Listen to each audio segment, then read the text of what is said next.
We're going to start out with Christie being Christie, saying that running for president isn't a high school popularity contest despite appearances to the contrary.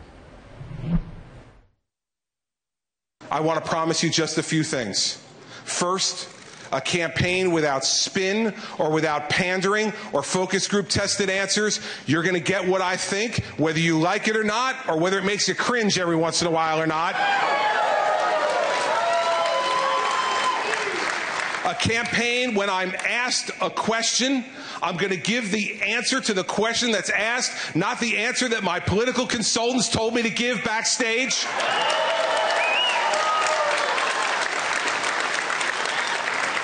A campaign that every day will not worry about what is popular, but what is right, because what is right is what will fix America, not what's popular. Al, you've been covering political campaigns since the Magna Carta, I believe. In your history, have you ever seen a campaign without spin or pandering? And independent of that, how well do you think Christie sold that vision, and whether it'll work for him out on the campaign trail? You know, John, I really haven't. A little bit McCain, but I sort of doubt it'll work. And I sort of doubt that this in-your-face smackdown style will work, but I have to tell you, I love it. I was on a train with Chris Christie in 2012, and he told me a story about Newt Gingrich called him one time when he appointed a quite well-qualified Muslim judge, and Gingrich called the governor's office to demand that Christie withdraw that. And when Christie wouldn't talk to him, Gingrich told the Christie staff, well, he just doesn't understand Sharia law. A little bit later, Gingrich is running for president. He's trying to call Christie to ask for his support. Christie refuses to talk to him, and finally he says to his staff, tell him I just don't understand it, and also tell him... Oh, I think I know what that means, Al, though you can't say it on TV. Look, that is Chris Christie right there, whether it's Newt Gingrich or anybody else. The question that everyone has, right, is whether that appeal, not only whether that appeal will wear well, but whether that appeal will wear well outside New Jersey, but whether it's enough at this point. When he was a success story and riding high, that brash personal style seemed to be something a lot of people liked and could tolerate. When you're down at 3 or 4% of the polls and you're trying to claw your way back, whether that kind of brashness, brusqueness, that brawler's instinct, whether that will seem more desperate rather than strong, I think that's one of the big questions that I have. Yeah. The closest analogy is Rudy Giuliani, and he was a colossal failure. All right, let's look at another piece of video here. This is how Christie would compile his list of highlights, or his highlight reel, of what he's done for the Garden State. Unlike some people who will offer themselves for the presidency in 2016, you're not going to have to wonder whether I can do it or not. In New Jersey as governor, I've stood up against economic calamity and unprecedented natural disaster. We've balanced 6 budgets in a row. We've refused to raise taxes on the people of this state for 6 years. We made the difficult decisions to reform pensions and health benefits and continue that fight today. We have stood together against each and every person, every cynic who said, why are you wasting your time? This state is not governable. The last 6 years we proved not only can you govern this state, you can lead it to a better day, and that's what we've done together. Al, if we were in a courtroom and I was a lawyer and I just heard Chris Christie give that speech, I would say, counselor, I object.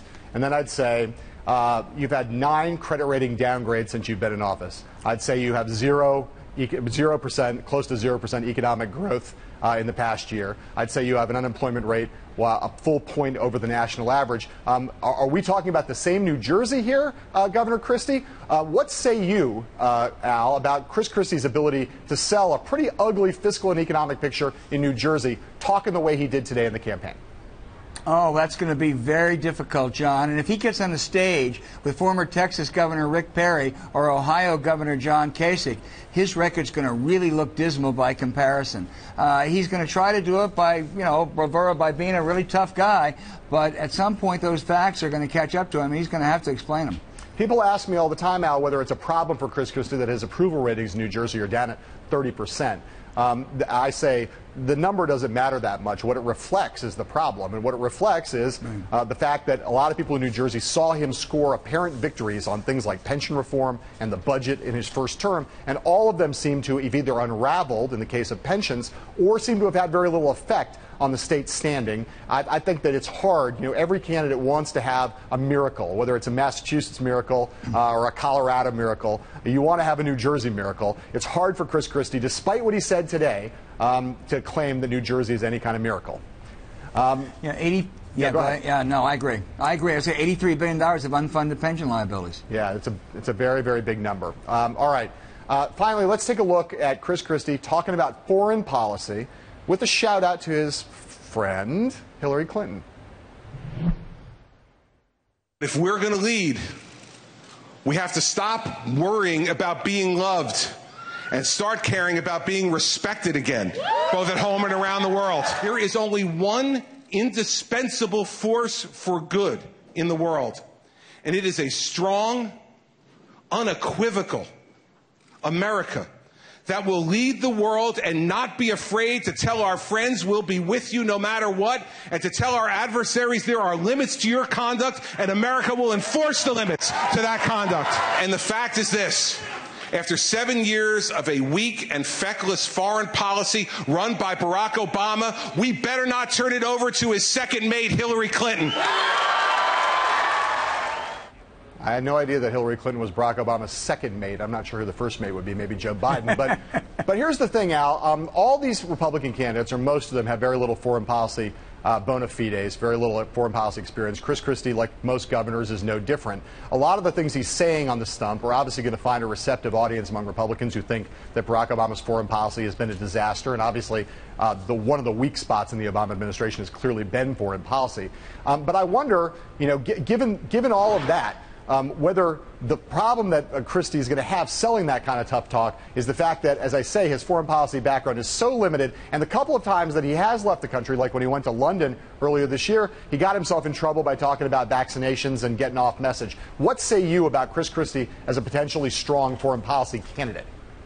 Well, I think the tough message might appeal not just to primary voters, but even general election voters. If ISIS continues its horrors, if Putin continues to be a thug, people will look for someone tough. But they're also going to look for someone who's got some good judgment on that. Ronald Reagan faced that same issue in 1980, and it really wasn't, John, until the last couple of weeks of the campaign that he really persuaded people, I'm not going to be a reckless foreign policy president. If Chris Christie gets anywhere near that point, he's going to have to offer that reassurance, too, as well as being tough. So, Al, we were talking about this earlier today when he was doing his announcement. We were talking about it on television. I think we both agree Chris Christie has a relatively narrow path to the Republican nomination. It's not no path, but it's a narrow path. And he has the advantage, to some extent, of having a very singular focus. He's going to go to New Hampshire. He's going to campaign like crazy in one state. He's not going to spend time in Iowa, not going to spend time in South Carolina. There's no fertile ground there for him. He will do town hall meeting after town hall meeting. He's quite good, as he showed today, in that kind of setting. He'll try to get himself into those Republican debates where he might be able to shine. Just talk about the other candidates you've seen in the past who've run that pure New Hampshire strategy, the ones who've succeeded and the ones who have failed, and then talk about whether Chris Christie, which side of the line you think he's going to fall on. Well, the only one that really succeeded was John McCain back in 2008 and 2000. I think it's a more daunting challenge for Christie. He's every bit as good as you said. He'll do very well in those town hall meetings, which they love up there. But I think if I'm John Kasich, if I'm Lindsey Graham, if I'm a couple other people, that's my strategy too. The competition will be greater than the senator from Arizona faced. Yeah, one of the most extraordinary things about this race, because of the fact that there are so many candidates in the race, for anybody who's in the establishment bracket, who does not have strong ties to the evangelical community or Christian conservatives, not culture warriors, New Hampshire is like the only game in town. So it's going to be a very crowded field up there with a lot of these people, including people like Jeb Bush, for whom New Hampshire is more or less a must-win state. Chris Christie's going to have to plow through a lot of strong candidates to get a win in New Hampshire, and I think he will need a win in New Hampshire. No, I totally agree. If he doesn't win or at least come a close second in the Granite State, he's dead.